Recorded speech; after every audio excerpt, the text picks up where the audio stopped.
Thank you for subscribing to this channel. This is a reading part C practice video.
According to the question, what information can be found in the first paragraph? Now, if you read the highlighted section of the paragraph, it talks about a concept which is familiar to us all, that is, traditional risk factors such as smoking, obesity, and genetic makeup increase the risk of heart disease. However, it is now becoming apparent that another factor is at play, a developmental programming that is predetermined before birth, not only by our genes but also by their interaction with the quality of our prenatal environment. By reading this section, you should have understood that the paragraph talks about some recent findings relating to heart disease. Therefore, option A is the correct answer. Let's look at the next question.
According to the question, when the writer uses the word cost in the second paragraph, what is she referring to? Now, let us read the section together.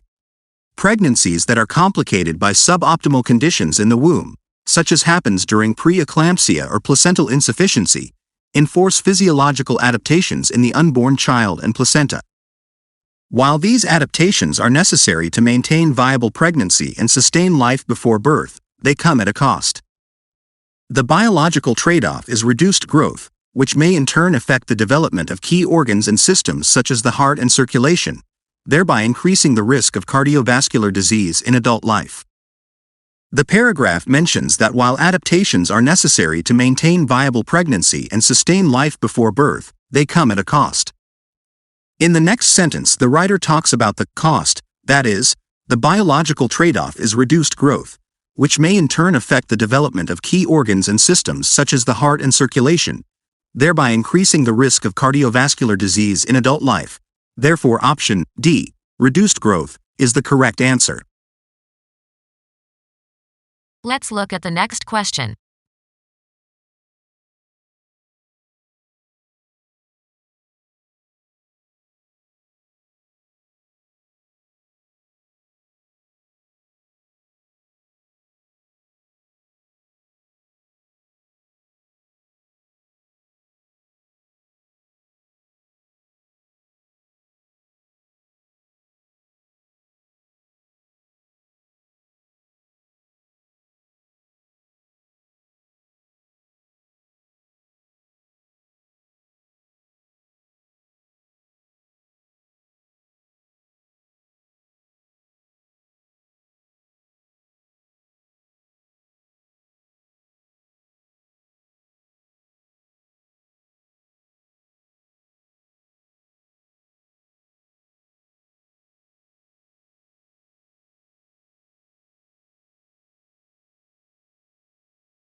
According to the question, what does the author suggest about the work of the international research community on this subject? Now, if you read the highlighted section, the idea that a fetus's susceptibility to disease in later life could be programmed by the conditions in the womb has been taken up vigorously by the international research community, with considerable efforts concentrating on nutrient supply across the placenta as a risk factor. But that is just part of the story. So the section mentions that the international research community is investigating only part of the story.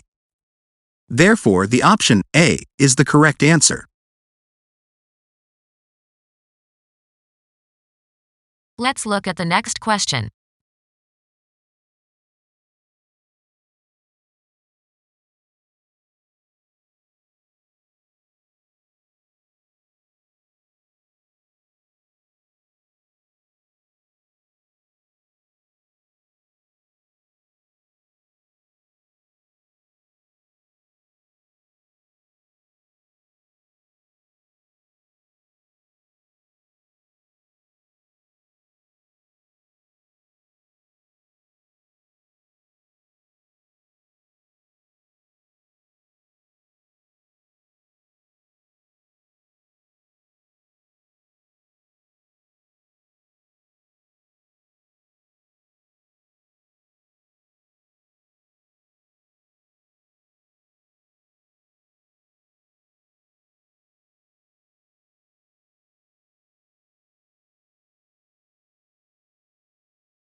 According to the question, what was the aim of the study described in the fourth paragraph?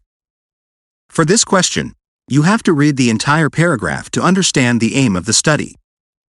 Giussani's team studied birth weight records from healthy term pregnancies in 2 Bolivian cities at obstetric hospitals and clinics selectively attended by women from either high-income or low-income backgrounds. Bolivia lies at the heart of South America, split by the Andean Cordillera into areas of very high altitude to the west and areas at sea level to the east, as the country extends into the Amazon basin.